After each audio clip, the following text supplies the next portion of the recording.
Bonjour à toutes et à tous et bienvenue dans une nouvelle vidéo un peu spéciale aujourd'hui car nous allons parler de cartes Pokémon. Alors vous allez me dire mais quel est le rapport avec ma chaîne consacrée au français? Eh bien les noms sont différents selon les langues, les noms des Pokémon. Certains noms restent les mêmes, comme Pikachu par exemple, mais d'autres changent. Nous allons donc voir quelques-uns de ces noms dans cette vidéo.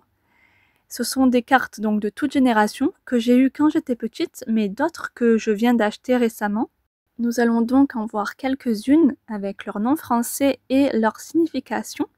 Vous verrez que vous pouvez apprendre des mots, du vocabulaire français, grâce aux cartes Pokémon. Petite explication avant de commencer. Le choix des noms des cartes Pokémon est fait selon plusieurs critères.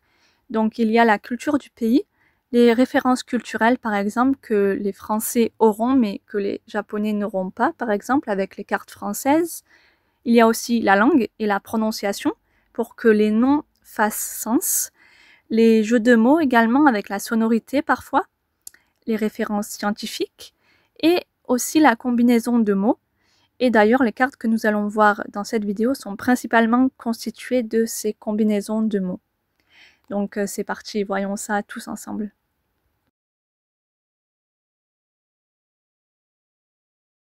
Commençons donc maintenant avec les cartes Pokémon et les noms en français. Nous commençons avec Dodrio, qui a le même nom en anglais, mais différentes prononciations. Alors vous me demanderez pourquoi Dodrio? Eh bien, si on décompose le nom, nous avons Do, et si on rajoute un O, cela donne Dodo. Un dodo, c'est un oiseau, comme on le voit sur la carte. Et ils sont trois, donc nous avons Rio, mais c'est un jeu de mots avec trio. Trio qui veut dire trois. Donc, sur la carte, on voit bien trois oiseaux, trois dodos.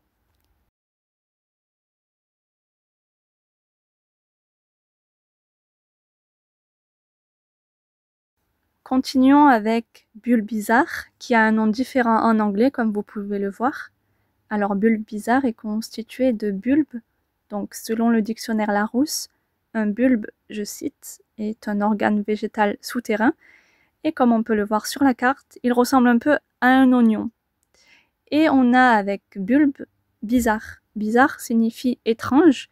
Sur la carte, il est d'ailleurs écrit « Il a une étrange graine plantée sur son dos ». Et donc, ces deux mots donnent Bulbizarre, donc d'où le nom de ce Pokémon.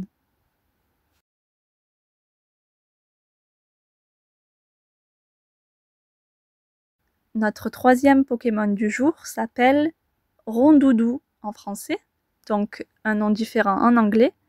Pourquoi Rondoudou? Alors dans Rondoudou, nous avons Rond. Rond, c'est une forme et c'est la forme de ce Pokémon. Et on ajoute à cela Doudou. Alors le doudou est un mot utilisé pour désigner une petite peluche en français. La carte nous dit d'ailleurs « Quand ses yeux s'illuminent, il chante une mystérieuse berceuse ». Un doudou est souvent associé au sommeil, on dort souvent aussi avec son doudou. Et avec ce Pokémon qui chante une berceuse, il y a cette idée du sommeil, de la nuit et cet aspect apaisant, comme avec un doudou rond, donc d'où le nom de ce Pokémon rose qui est rond.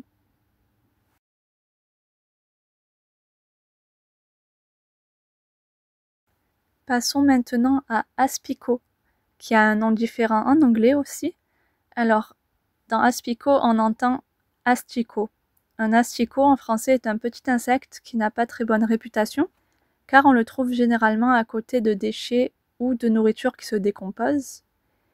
Et nous avons également dans Aspico, Pico.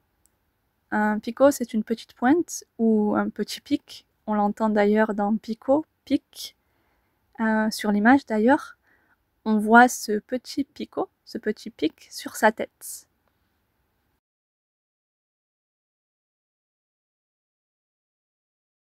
Et nous passons à Tarenorm, qui a un nom différent en anglais aussi.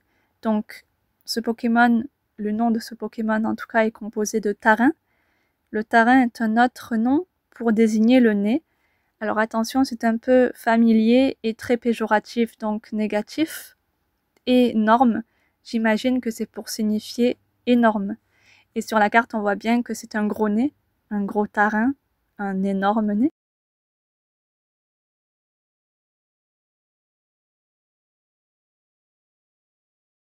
Nous passons à nigosier. Dans nigosier, on entend ni. Ni, N-I-D, c'est un abri pour oiseaux où ils peuvent dormir. On voit bien que ce Pokémon est un oiseau d'ailleurs. Et nous avons après gosier. Alors le gosier, c'est un nom familier pour désigner la gorge. Et sur la carte d'ailleurs, on voit bien que ce Pokémon a le bec ouvert et donc a sans doute la gorge sèche ou le gosier sec.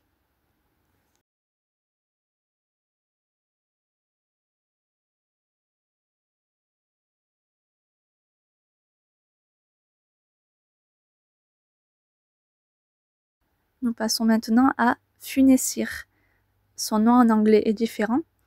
Alors pour le français, c'est une supposition, mais la première partie de son nom, donc funé, peut être inspirée de plusieurs mots français comme funèbre, funérailles, funéraire, funestre. Vous entendez à chaque fois, c'est la même syllabe, funé. Donc c'est le champ lexical de la mort ou de la tristesse. Et nous avons avec funé, nous avons le nom cire. Alors c'est un Pokémon chandelle, autrement dit une bougie est faite avec de la cire qui fond lorsque la bougie est allumée. Donc d'où le nom Funessir pour ce Pokémon.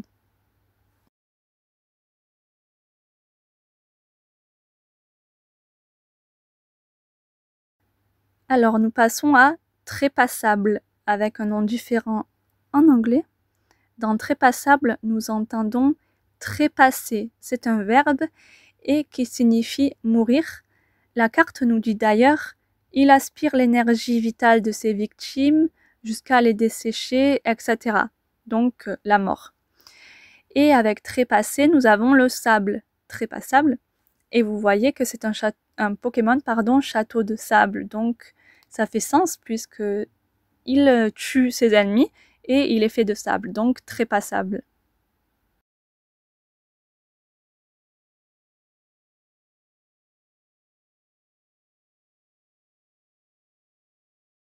Nous passons à un autre Pokémon et on reste dans le thème du précédent puisque nous passons à Sablero.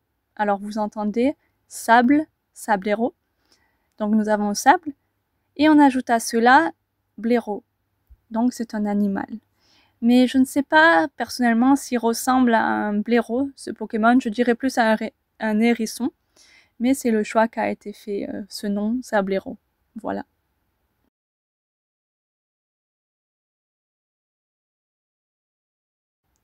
Notre prochain Pokémon s'appelle Fenard, un nom très différent en anglais. Alors Fenard est composé de feu, donc c'est un Pokémon feu, c'est logique. Et on rajoute à feu renard. Et le renard c'est un animal, donc Pokémon qui ressemble à un renard et qui est fait de feu, donc Fenard.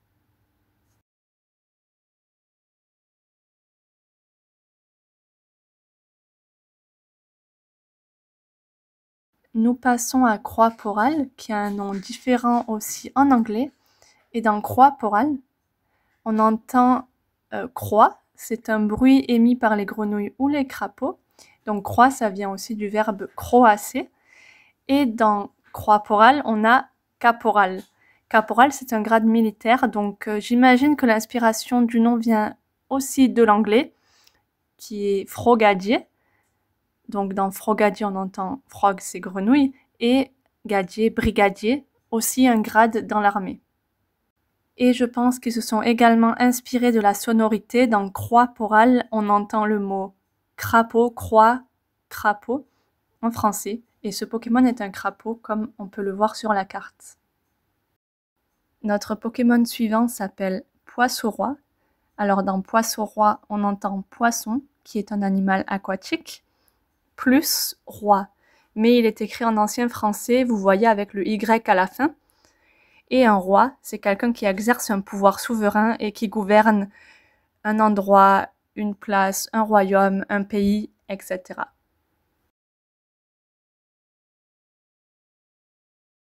Notre avant-dernier Pokémon s'appelle Pomme d'Amour et son nom en anglais est également très différent.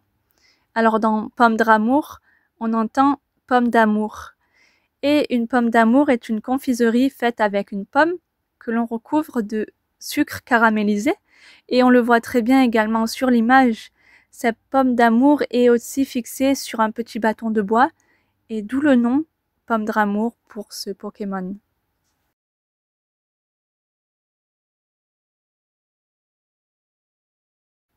Et enfin, nous avons Lumivol, c'est peut-être mon préféré personnellement. Alors, le nom en anglais est très différent aussi. Alors, dans Lumivol, on entend Lumi, qui nous fait penser à lumière, car la luciole émet de la lumière. Et dans Lumivol, nous avons vol, c'est le verbe voler. Et oui, comme c'est une luciole, c'est un insecte volant. Donc, Lumivol, lumière et voler.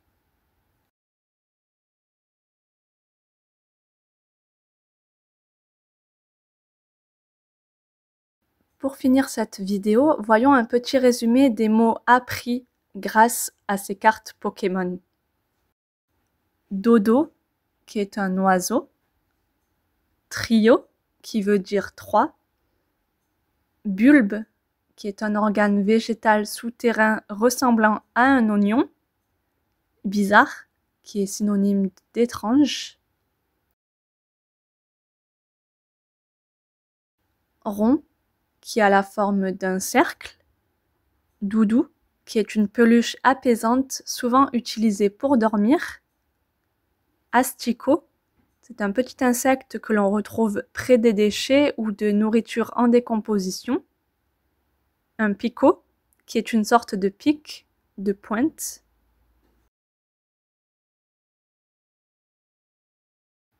Tarin, qui est un nom familier pour le nez. Énorme, qui veut dire grand ou gros. Nid, qui est un abri pour oiseaux. Gosier, qui est un nom familier pour gorge.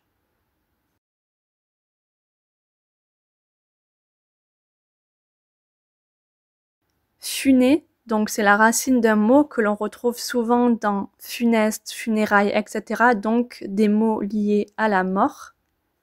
Cire, qui est une substance dont on se sert pour faire une bougie.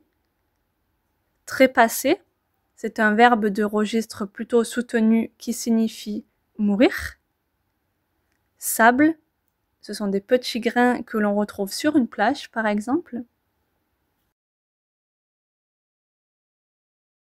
Blaireau, c'est un petit mammifère noir et blanc.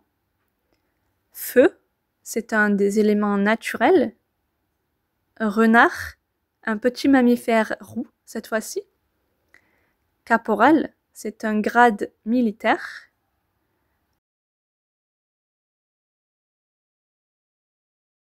Un poisson, c'est un animal aquatique. Un roi, donc c'est une personne, donc masculin, qui exerce un pouvoir souverain. Une pomme d'amour, c'est une confiserie avec du sucre caramélisé. La lumière, rayonnement, donc c'est ce qui éclaire et c'est ce qui nous permet de voir. Et enfin, vol, qui vient du verbe voler, c'est se déplacer dans les airs.